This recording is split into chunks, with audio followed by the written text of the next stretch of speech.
So மகர ராசிக்காரங்களுக்கு பணம் அப்படின்ற இடத்துல இருந்த விஷயம் சரியா போகுது.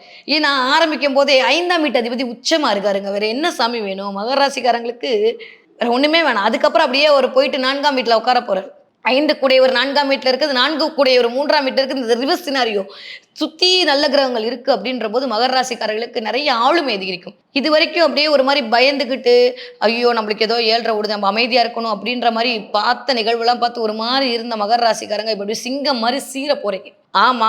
இப்ப என்னன்ற? அப்படின்ற மாரி உங்களுடைய தோரணை வரும். அத பார்த்து மத்தவங்க அடங்கி போவாங்க. இதுவரைக்கும் பயந்துட்டு இருந்த மகர ராசிக்காரங்க இனிமே ஒரு விஸ்வரூப வெற்றி காட்டுவீங்க பார்த்தீங்களா? இந்த வெற்றி தான் உங்களுடைய சுயத்தை அடுத்தவரிடம் காட்டப் போகிற வெற்றி. உங்கள பார்த்து 4 பேர் பயந்து, உங்கள பார்த்து 4 பேர் வந்து ஒரு ஒரு என்ன சொல்றது? உங்கட்ட வச்சுக்கூடாது அப்படின்ற மாரி போயிடுவாங்க. இந்த இது சொல்றதுக்கு தான் இவ்ளோ போராட்டம். ஏன்னா, சனிக்கு தெரியும். எந்த பாடத்த சொல்லிக் குடுத்தா யாருக்கு வந்து சரியான வாழ்வியல் நகர்த்த முடியும்னு தெரியும். அந்த மாரி 7 வருஷம் உங்களுக்கு சூப்பரா ஒரு பாடம் சொல்லிக் குடுத்துருக்காரு. இந்த பாடத்த வச்சு நீங்க எடுக்கக்கூடிய இந்த முடிவுகள் இனிமே உங்களுடைய 30 வருஷ வாழ்க்கையை இயக்கப் போகுது.